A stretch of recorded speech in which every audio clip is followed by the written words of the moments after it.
Then I looked, and behold, on Mount Zion stood the Lamb, and with him 144,000 who had his name and his Father's name written on their foreheads. And I heard a voice from heaven like the roar of many waters, and like the sound of loud thunder. The voice I heard was like the sound of harpists playing on their harps, and they were singing a new song before the throne, and before the 4 living creatures, and before the elders. No one could learn that song except the 144,000 who had been redeemed from the earth. It is these who have not defiled themselves with women, for they are virgins. It is these who follow the Lamb wherever he goes. These have been redeemed from mankind as firstfruits for God and the Lamb, and in their mouth no lie was found, for they are blameless.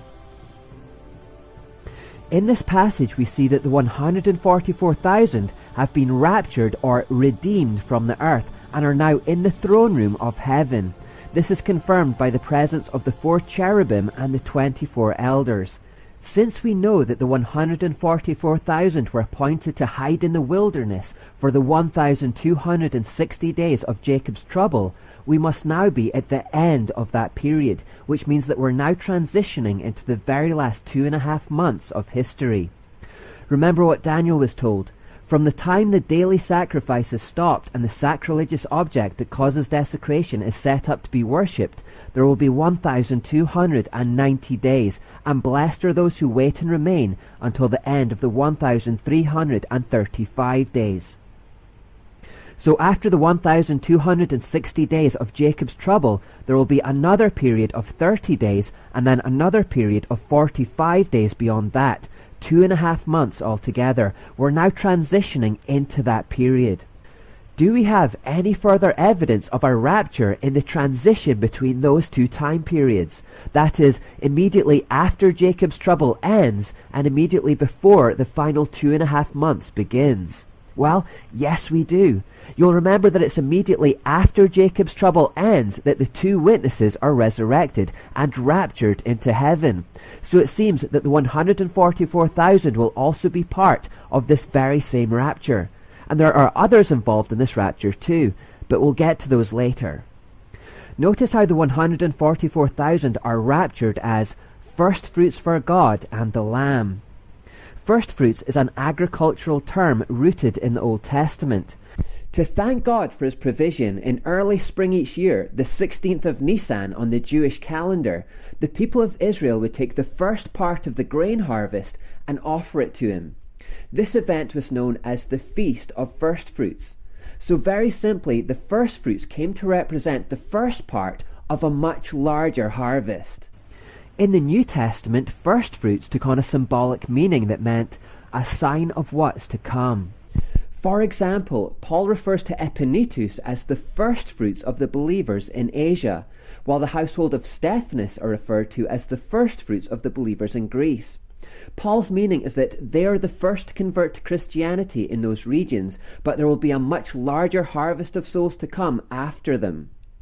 Jesus is also referred to as a type of firstfruits in the New Testament. Paul says, "But in fact Christ has been raised from the dead, the firstfruits of those who have fallen asleep." Paul's meaning is that because Jesus has risen from the dead, so will all those who belong to him. He is the sign of what's to come, the first of many. What's especially interesting about Jesus' resurrection is that it actually occurred on the 16th of Nisan, the Jewish feast of firstfruits, and that was a prophetic sign. Because Jesus has been raised, so will all those who believe in him. So the 144,000 being raptured to heaven as firstfruits for God and the Lamb at the 7th trumpet indicates to us that the general resurrection and rapture of every human being who has ever lived is now imminent. The larger harvest is on its way. Now you may remember that I cast doubt on the idea that the church would be raptured back at the 6th seal. And here's why. If this rapture, which is only happening at the 7th trumpet, at the end of Jacob's trouble, is the first fruits rapture, if this is the first fruits rapture right here, then it suggests almost beyond doubt that there have been no other raptures before this point. And if that's the case, the noticeable shift in attention from the church to Israel back at the 6th seal seems more likely to be explained by martyrdom and apostasy of the church than by a rapture. Clearly the church does fade from view back at the sixth seal, but the absence of the church from that point in the narrative doesn't necessarily mean it was raptured. You may remember that Israel fades from view in the book of Acts from chapter 9 onwards, but that didn't mean that Israel ceased to exist after that point. It just meant that God's primary relationship was switching to the church, and God was choosing to tell the narrative through us Gentiles for a time. And because Revelation is like Acts in reverse, in that God will refocus his attention on Israel for the final 7 years of world history and tell the ending of the story through Israel again, we would expect the church to fade from view at that point, but not necessarily because of a rapture, more likely because of the fifth seal martyrdom and apostasy. Indeed, it's striking that when the church began filling up heaven at the sixth seal, they were explicitly described as martyrs in white robes, while in contrast, there is no such mention of martyrdom or white robes for the 144,000. The implication seems to be that the church primarily leaves by martyrdom, but these 144,000 have left by the firstfruits rapture. Must we therefore consider that a worldwide Christian Holocaust is going to take place in the future? Is that what will cause so many Christians to turn their backs on Christ, betraying their brothers and sisters in the process by turning them in to the authorities? Or, in the light of all this evidence, can we still make a case for the church being raptured back at the sixth seal? I shall leave that one for you to ponder, but while you do so, read the Olivet Discourse once again. You'll notice that Jesus doesn't mention any raptures until after Jacob's trouble either. Between the firstfruits harvest and the final harvest, God needs to use the intervening 2.5 months to tie off all the loose ends on earth, and part of that means obliterating the Antichrist. His time is up. Returning to Isaiah's prophecy about the Assyrian, we read, "So this is what the Lord of heaven's army says, O my people in Zion, do not be afraid of the Assyrians when they oppress you with rod and club as the Egyptians did long ago. In a little while my anger against you will end, and then my anger will rise up to destroy them. The Lord of heaven's armies will lash them with his whip, as he did when Gideon triumphed over the Midianites at the rock of Oreb, or when the Lord's staff was raised to drown the Egyptian army in the sea." The Antichrist will think that he is destroying Israel by his own satanic power. What he won't understand is that God is only allowing him to trample on Israel to conclude their punishment. The Antichrist's arrogance is unfounded. Ultimately, God will always be in control. God says, "The king of Assyria will not understand that he is my tool. His mind does not work that way. His plan is simply to destroy, to cut down nation after nation." However, now that God's anger against Israel has ended, he's going to turn the tables and destroy the Antichrist and his kingdom. Who is left on earth during those very last 2.5 months? Well, very few believers. Remember how Jesus said, "When the Son of Man returns, how many will he find on the earth who have faith?" Clearly, the inferred answer to his question is, not many. The church is pretty much gone by now, and with the 144,000 raptured, all that's left are the believers who turn to God after seeing the two witnesses being resurrected in Jerusalem at the end of the 1,260 days, those who I referred to earlier as the 11th hour converts. There may be others who responded to the preaching of the gospel by the 144,000 in the two witnesses. We don't know for sure, but the earth at this time will be almost totally devoid of true faith. Not quite, but almost. Almost everyone, the vast majority, will belong to the Antichrist and his evil system. And the few believers who are left, these 11th hour converts, are actually very new, immature believers who have never been discipled. What is more, there's no chance of human discipleship now because the church and the 144,000 are actually gone. With no one to guide them through these very last 2.5 months, they're in a uniquely difficult situation. To compensate for their lack of knowledge and for the general lack of a Christian presence on the earth, God now sends 3 angels to do supernaturally what is no longer possible naturally.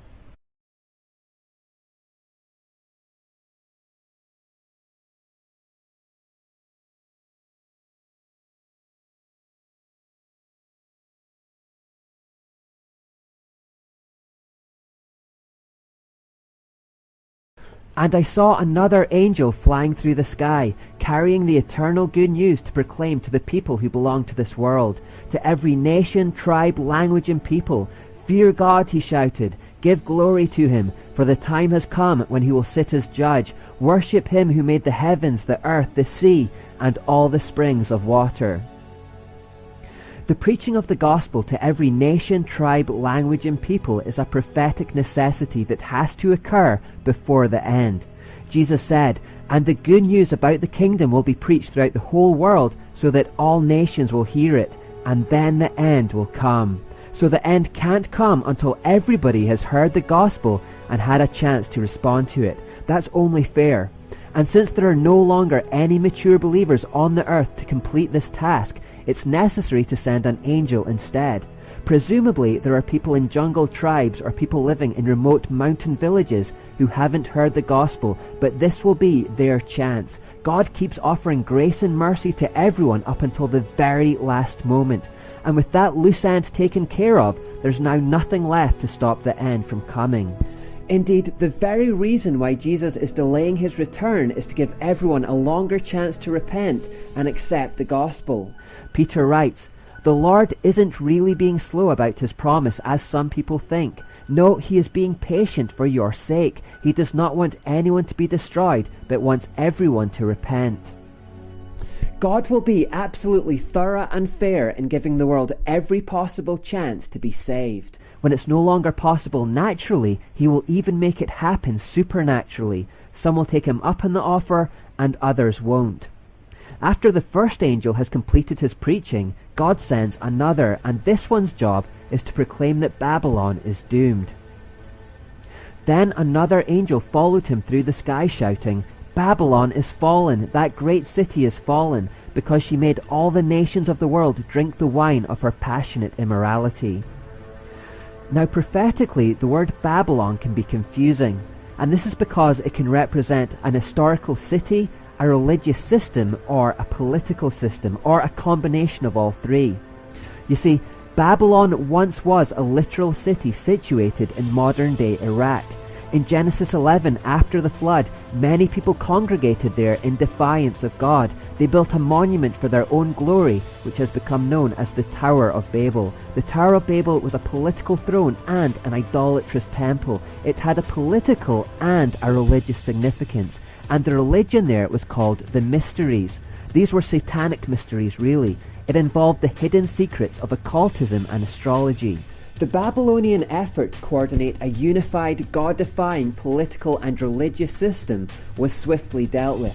Instead of destroying them with a flood, which is something he promised never to do again, God scattered them with different languages. Ever since that scattering, Satan has been trying to reunify the earth under a global system once again, a one-world order in defiance of God. Babylon represents the origin and entirety of that evil system and ambition. It's a name that signifies the entire one-world order led by the Antichrist. So when the second angel shouts, "Babylon is fallen, that great city is fallen," we know it doesn't refer to the literal ancient city which actually fell long ago. It must represent the city in which the Antichrist's end-time empire is headquartered, the one that embodies this anti-God Babylonian state of mind, the city which is the source and focal point of the global political tyranny and the worldwide false religion. And that seems to point us in the direction of Jerusalem. As far as we've been able to make out, Jerusalem is where the Antichrist will establish his throne, on Temple Mount. Earlier, we had seen Jerusalem shockingly being referred to as Sodom and Egypt, and we couldn't believe that God's holy city could be described in such terms. It seems that Babylon here is just another horrifying code word for Jerusalem in its current trampled, desolate state.